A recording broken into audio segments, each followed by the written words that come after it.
Olá, sejam bem-vindos mais uma vez. Esse é o nosso primeiro encontro desse ano. Nós estamos retornando o estudo do Livro dos Espíritos, continuando do ponto que a gente parou no ano passado. Então a gente está estudando o Livro dos Espíritos, no livro 2, Mundo Espírita ou dos Espíritos, capítulo 4, Pluralidade das Existências, no item 3, Encarnação nos diferentes mundos.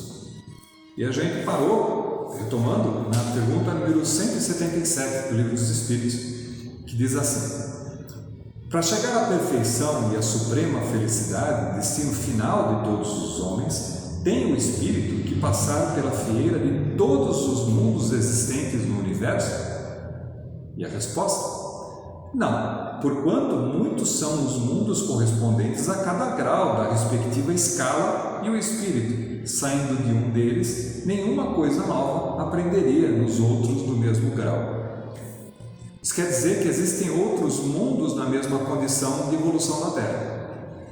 Outros irmãos nossos que passam por aprendizado semelhante ao da Terra, não exatamente igual ao da Terra, já que cada planeta tem a sua própria configuração, tem a sua própria característica, mas que tem o mesmo nível de adiantamento no qual nós estamos. Assim como existem inúmeros mundos em níveis de adiantamento inferior à Terra, como também em níveis superiores ao da Terra. Então, já que um espírito precisa de um certo aprendizado, o que caracteriza a perfeição do espírito é a quantidade de conhecimento e sabedoria que ele tem, tanto no nível material, de conhecimento racional, como de conhecimento espiritual. Não faz sentido que um mesmo espírito precise passar por todos os mundos. Ele precisa, naqueles mundos que tem a condição necessária do ensinamento que é necessário para que ele possa evoluir num patamar, numa escala mais elevada. Então você pode ter nessa condição espíritos que nunca passem pela Terra, por reencarnação na Terra, mas que tenham dado como nós um nível parecido de conhecimento como o nosso. Talvez um pouco mais atrasado, um pouco mais adiantado, mas isso caracteriza a riqueza e o estabelecimento de uma lei universal. Quer dizer, essa lei estabelecida por Deus, as leis divinas, elas fazem o funcionamento do universo inteiro. Já que a gente tem bilhões, trilhões de estrelas e, consequentemente, de planetas também, existem muitas outras moradas, muitos outros planetas habitados, não exatamente como o nosso, mas também habitados e com seres em desenvolvimento, assim como nós estamos também. Então, cada um tem, na bondade divina, aquela situação e o cenário que precisa para o seu desenvolvimento. Na pergunta, no item A da pergunta 177, o Livro dos Espíritos diz assim: como se explica, então, a pluralidade de suas existências em um mesmo globo? E a resposta? De cada vez poderá ocupar posição diferente das anteriores, e nestas diversas posições se deparam outras tantas ocasiões de adquirir experiência. É lógico, o fato do planeta Terra estar num estágio de prova e expiação, passando em migração para o mundo de regeneração, não significa que todos os espíritos aqui encarnados estejam numa mesma situação, no mesmo nível de evolução. Isso é fácil a gente perceber quando a gente olha para a população da Terra, para aqueles os encarnados com os quais a gente convive. Alguns seres têm um nível de evolução, de maturidade espiritual, não só de conhecimento, além de conhecimento técnico, científico, mas também de conhecimento espiritual, de relacionamento, de amor já entendido e aplicado, né? E outros muito atrasados ainda nessa questão. Isso porque cada mundo estabelece um nível de convivência de seres em estágios, em situações diferentes. Mas é como se a gente tivesse dentro de uma escola, por exemplo, todos os que estão na faculdade, todos eles têm o mesmo nível de conhecimento? Não, tem os alunos que estão no primeiro ano, no segundo ano, no terceiro ano, no quarto ano. E eventualmente eles convivem no mesmo pátio, eles convivem dentro de um mesmo prédio, mas não estão todos no mesmo nível de evolução. Assim, a gente pode fazer uma comparação com o planeta Terra. O planeta Terra, que é o prédio da faculdade. Nós estamos, aliás, nós estamos mais para o parque infantil do que para a faculdade, mas tudo bem.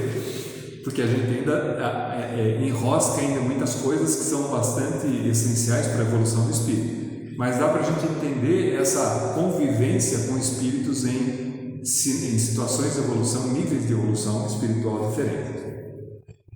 E para cada situação nossa, quer dizer, cada existência nossa, a gente volta numa experiência e num cenário diferente. Como a gente já viu algumas etapas atrás, o espírito não é masculino e nem feminino. Você está homem ou está mulher, dependente das situações que você precisa experimentar para evoluir.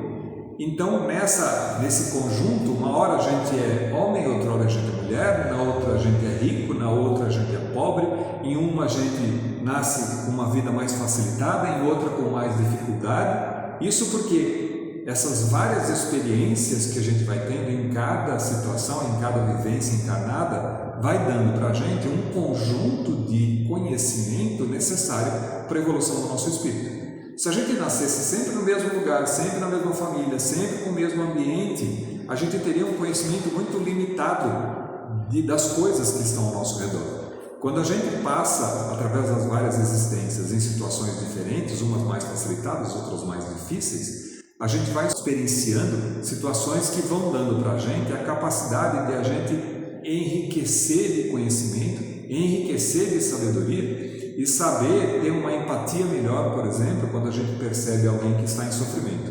Porque a gente, mesmo sem lembrança desse conhecimento, o fato de você ver alguém que está numa situação, às vezes, muito penosa, te coloca por empatia num conhecimento anterior de que você talvez já tenha passado por uma situação daquela. E que talvez isso te aproxima daquela pessoa e faz com que você se interesse em tentar ajudar o próximo, o que fortalece e desenvolve o sentimento de fraternidade e de amor ao próximo. Então esse conjunto, esse balaio de um monte de situações diferentes, de seres que estão em níveis de evolução espiritual diferentes, que estão em posições econômicas diferentes, em situações emocionais diferentes, vão dando uma porção de sabores nos quais a gente vai experimentando durante a vida, que vão fazendo com que a nossa experiência espiritual, o nosso enriquecimento, o nosso crescimento espiritual seja muito mais rico, muito mais proveitoso. A gente só vai conseguir atingir a perfeição, ou mais próximo dela, quando a gente tiver conhecimento de todas essas situações, de todas essas necessidades experiências pelas quais o espírito passa. A pergunta número 178 diz assim: podem os espíritos encarnar em um mundo relativamente inferior a outro onde já viveram? E a resposta: sim, quando em missão, com o objetivo de auxiliarem no progresso, caso em que aceitem alegres as atribulações de tal existência, por lhes proporcionar meio de se adiantarem. A gente também já falou um pouco sobre isso aqui. Quando a gente tem nitidamente algumas pessoas, algumas entidades que você conhece, que você convive, que têm um conhecimento muito diferente do nosso conhecimento aqui. Às vezes são até pessoas até estranhas, né? Sem entrar em julgamento de causa, mas a gente já ouviu falar, e todo mundo também já deve ter ouvido falar, que, por exemplo, o Walt Disney era oriundo de um outro planeta, ele não era desse planeta aqui. Ele veio para cá em missão para dar uma visão diferente e desenvolver certas características nossas que a gente não tinha muito trabalhado e que ele possuía. Ele era possuidor dessas capacidades, dessas experiências. Assim, outros espíritos irmãos nossos também devem ter passado por aqui, na medida em que eles podem contribuir com a nossa evolução.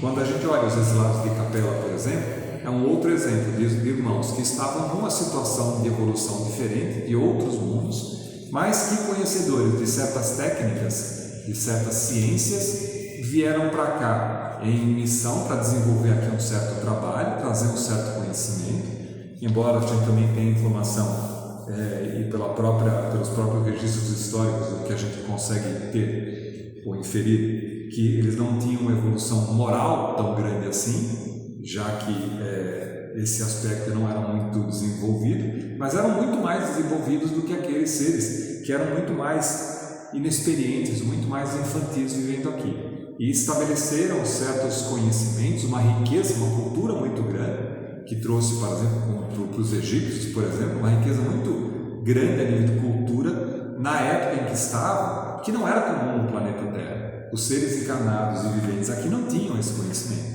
Então eles vieram para cá em missão trazendo uma informação e depois, quando completaram a sua missão, retornaram à sua pátria espiritual e foram continuar o seu processo de desenvolvimento. Então sim, é possível que um espírito conviva num ambiente, mesmo talvez um pouco mais atrasado, vamos dizer assim, mas para fazer com que o seu conhecimento seja ensinado aos outros. E na medida em que esse próprio espírito passa por esse processo, fazendo esse treinamento, ele também ganha experiência, porque ele também aprende muito mais sobre o que é ensinar para seres mais atrasados, aprende a desenvolver a paciência, aprende a desenvolver a pedagogia de conseguir ensinar como fazer para estabelecer de uma maneira diferente.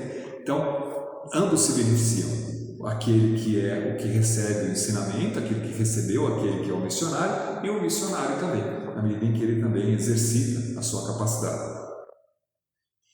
Na letra A, da pergunta 178, mas não pode dar-se também por expiação? Não pode Deus degradar para mundos inferiores espíritos rebeldes? E aí a resposta do Livro dos Espíritos: os espíritos podem conservar-se estacionários, mas não retrogradam. Em caso de estacionamento, a punição deles consiste em não avançarem, em recomeçarem, um meio conveniente à sua natureza, às existências mal empregadas. Aqui remete, nesse item especificamente, à lei da evolução, né? Mesmo que uma determinada entidade, um espírito, ele erre bastante, ele fique recalcitrante no mesmo erro, ele fique repetindo a mesma capacidade, os mesmos problemas, repetindo o mesmo erro, é dado para ele inúmeras tentativas para poder corrigir e seguir adiante.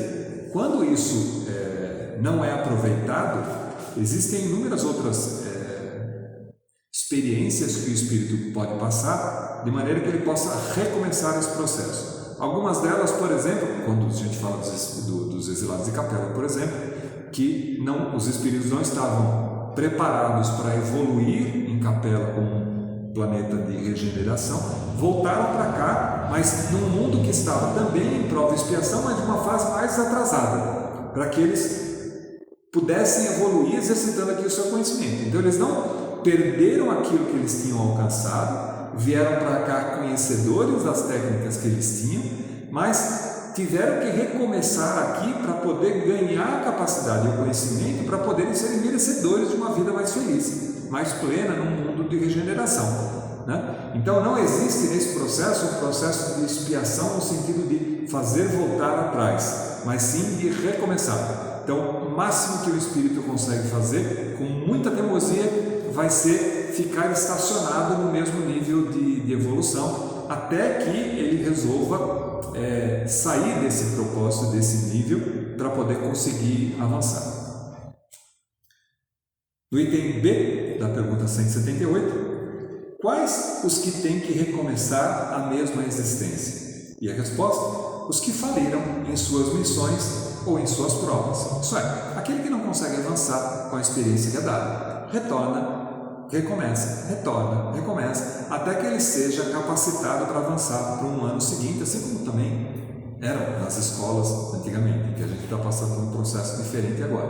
Mas o normal é que para você poder estar apto a um conhecimento mais evoluído, você tenha alcançado um nível de conhecimento para poder receber um tijolinho a mais.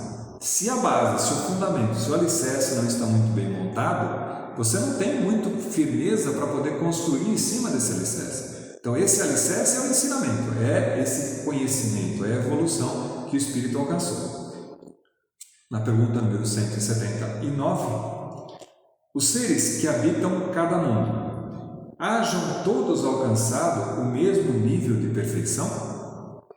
E a resposta, como a gente já discutiu um pouco antes, não. Dá-se em cada um o que ocorre na Terra. Uns espíritos são mais adiantados do que os outros. Lógico, preservado aqui o livre-arbítrio, que é a escolha de cada um de se dedicar mais ou menos, alguns espíritos entre nós conseguem evoluir mais rapidamente, aprendem mais rapidamente e conseguem evoluir numa velocidade diferente. Outros já são um pouco mais teimosos, um pouco mais retardatários e ou por falta de esforço ou por às vezes teimarem numa mesma situação, o que é natural da imperfeição, né? E a gente vê muito isso com... eu costumo sempre comparar, fazer um paralelo e voltar quando a gente fala de crianças, porque na criança a gente acompanha a olhos vistos essa evolução, né? A gente vê sair de um ponto de ignorância completa, evoluir no conhecimento, disparar e seguir a vida até se tornar adulto e vai seguindo adiante, né? Então a gente consegue fazer uma comparação com a vida de uma pessoa, de uma criança, desde sua tenridade, como a gente poderia fazer um comparativo com a vida espiritual. Assim como algumas crianças são bastante teimosas, têm uma personalidade muito forte, muitas vezes não seguem aquilo que é recomendado e teimam em fazer as coisas da maneira como que eles querem fazer e não acatam o ensinamento que está sendo dado pelos mais velhos. E a gente também já discutiu isso tem duas características, né? Tem uma característica positiva, que é o fato de, em questionando a maneira de se fazer ou aquilo que está sendo passado, muitas vezes se descobre novas maneiras de fazer e se atualiza conhecimentos. Então esse espírito meio revoltoso tem um sinal de quebra e evolução, então isso é bastante positivo, mas também tem o aspecto de a teimosia de não aprender ou de não acatar o ensinamento que está sendo passado pelos mais velhos, faz com que muitas vezes ele demore muito mais em certos aspectos que poderia evoluir muito mais rapidamente. Então, às vezes, pelo livre-arbítrio, o espírito decide tomar caminhos que não são muito bem aqueles que são mais adequados para a própria evolução do espírito e por causa disso demoram mais. Outros são mais dedicados, aceitam muito mais facilmente os ensinamentos que são passados, conseguem evoluir muito mais rapidamente, mas talvez sejam menos inovadores, sejam menos aqueles que evoluem para uma situação diferente, mas perpetuam o mesmo conhecimento ou evoluem em uma característica diferente. Essa combinação dessas duas situações é que dá a firmeza e que sinaliza a evolução. Se deixar correr livre demais, simplesmente sem freio nenhum, você desembesta e vai tropeçar e cair. Se ficar parado, você também não sai do lugar. Então, essa combinação entre aqueles que são mais avançados, que correm mais na frente, e outros que são um pouco mais retardatários, faz com que a gente tenha um certo ritmo de evolução mais pautado, mais garantidor da evolução, porque senão ele se enfraqueceria muito. É bem interessante quando a gente para pensar sobre esses aspectos, né? De novo, eu costumo dizer sempre, a gente só anda porque a gente se desequilibra o tempo todo. A gente precisa gerar um desequilíbrio no corpo para colocar o pé adiante e poder avançar um passo a mais. Sem gerar o desequilíbrio, a gente não tem evolução, a gente não tem crescimento. A gente precisa se desequilibrar, a gente precisa sair de um estado estável para poder alcançar um estado de instabilidade para procurar estabilidade novamente. E é isso que faz com que a gente vá para frente, é isso que faz com que o crescimento evolua também. Então não é só a estabilidade, não é só aceitação em relação aos ensinamentos que são passados, mas também não pode simplesmente só ter desestabilidade, porque só desestabilidade também não leva a lugar nenhum. Leva a tombos muito feios, a machucados muito grandes. Então é preciso combinar essas duas situações para que a evolução possa dar. E essa combinação nesse jogo todo, que o cenário do mundo, que a vivência dos múltiplos espíritos em estágios diferentes, em situações diferentes, convivendo, vai dando para cada um de nós um conhecimento para que a gente possa todo mundo evoluir.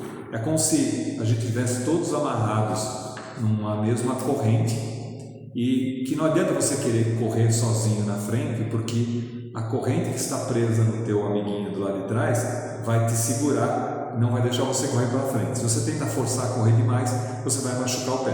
Assim como não adianta aquele que está querendo ficar parado, ficar sozinho parado atrás, porque a força daquele que está na frente correndo vai machucar o pé dele. Então é necessário que a gente estabeleça um certo ritmo, onde todo mundo evolua. O planeta precisa evoluir, o conjunto de espíritos que está aqui nesse planeta precisa evoluir, se não todo mundo na mesma velocidade, mas todo mundo numa velocidade relativa, numa média de velocidade, para que o planeta também possa evoluir, porque senão o planeta também não evolui.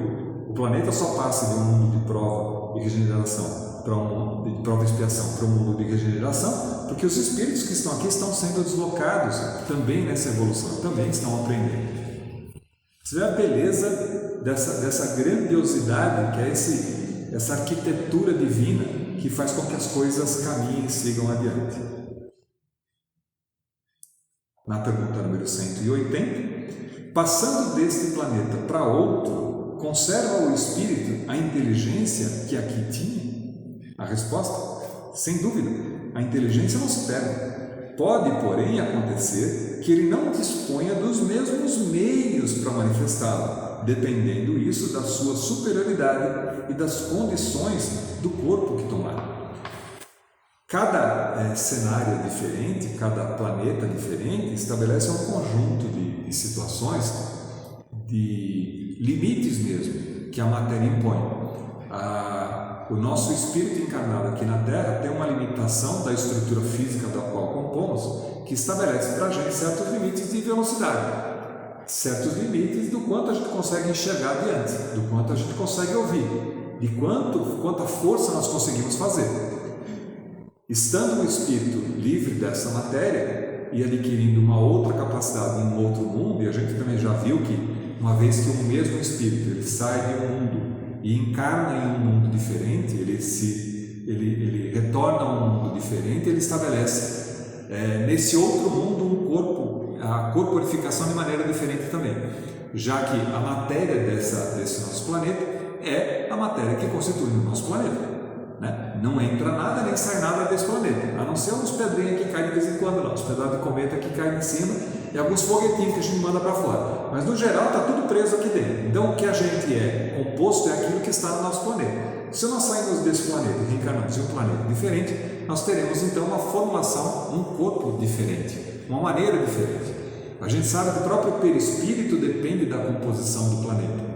A energia da qual é composta o perispírito ainda é matéria, uma matéria mais sutil, mas ainda assim matéria, depende também do planeta. Então, se a gente encarnar num outro planeta, essa energia vai ser diferente. Significa que as experiências aqui precisam ser adaptadas à experiência se a gente for viver nesse outro planeta. Isso justifica essa questão e a resposta como é dada pelo Livro dos Espíritos. A inteligência se mantém, o conhecimento se mantém, mas fatalmente vão ter adaptações que serão necessárias nesse novo planeta. Pergunta número 181. Os seres que habitam os diferentes mundos têm corpos semelhantes aos nossos? E a resposta? É fora de dúvida que tem corpos, porque o espírito precisa estar revestido de matéria para atuar sobre a matéria. Este envoltório, porém, é mais ou menos material conforme o grau de pureza que chegaram esses espíritos. É isso que assinala a diferença entre os mundos que temos de percorrer, porquanto muitas moradas há na casa de nosso Pai, sendo, consequentemente, de muitos graus essas moradas. Alguns o sabem e de fato têm consciência na Terra, outros, no entanto, o mesmo não se dá. E é interessante porque a humanidade tenta, através da ciência, das pesquisas pelas quais a gente tem feito, né? A gente manda sondas para vasculhar outros planetas, para tentar entender, enxergar como é no planeta, como é que é a constituição do planeta, e procurar vida no outro planeta como da mesma maneira, da mesma forma que existe vida no planeta Terra. Isso significa que o grau de evolução e o grau de materialidade que a gente vai conseguir enxergar é aquele que a gente tem aqui. Já que a gente sabe que cada planeta pode ter uma constituição diferente, dependendo da formulação do planeta, dependendo do seu ambiente, as energias que estão dispostas lá são de maneiras diferentes. O grau de materialidade ou sutileza daquele corpo que está lá funcionando e que funciona naquele planeta, adaptado para o nível de oxigênio, de hidrogênio que existe na atmosfera, para a quantidade de carbono que tem, da composição química que aquele planeta tem, pode ter uma formulação diferente daquela da nossa. Então é difícil que a gente encontre um outro planeta, como a gente tem procurado, onde a gente vai encontrar pessoas humanas lá da mesma maneira que estamos aqui. a gente encontraria seres que, embora vivos, têm uma formulação diferente, têm uma constituição diferente. E talvez a gente não encontrou ainda nenhum outro planeta, pelo menos próximo, ou pelo menos eles não se deixaram mostrar ainda. É uma outra razão que a gente discute um pouco mais para frente, mas que tenham alguma coisa que a gente possa comparar ao nosso atual nível de estágio de vida na Terra. O que não quer dizer que não exista vida em outros planetas. Existem o próprio conceito de vida, da maneira como a gente enxerga, a gente tenta enxergar vida na presença da água. Então, se existe água, existe vida no planeta. Então, é provável que exista vida. Por quê? Porque para a nossa existência, a água é essencial. Para a nossa constituição física, a água é essencial. Não quer dizer que seja essencial numa outra vida, numa outra formação, num outro planeta. Então, a gente ainda está evoluindo a passos ainda bastante lentos nesse sentido, mas à medida que a ciência vai evoluindo, a gente evolui também com o conhecimento, a gente vai encontrar cada vez mais conhecimento e talvez a gente chegue num nível tal de maturidade de conhecimento e maturidade espiritual que a gente possa, então, encontrar irmãos nossos em outras esferas, em outra formulação diferente, talvez até intercambiando com eles aqui mesmo ou intercambiando em outros lugares que a gente os encontra e que a gente perceba que na realidade somos todos filhos de Deus e somos todos irmãos, simplesmente nascidos em um lugar diferente. Mas que em essência somos todos espíritos, todos criaturas divinas, todos com as mesmas características, com as mesmas possibilidades, com a mesma perfectabilidade, e por causa disso deveríamos todos estar irmanados. É isso aí, a gente fica por aqui, a gente retorna na próxima quarta-feira com mais um trecho desse mesmo capítulo, porque tem mais algumas questões para frente ainda para a gente poder ver, mas bastante interessantes. Então, até lá, até a próxima.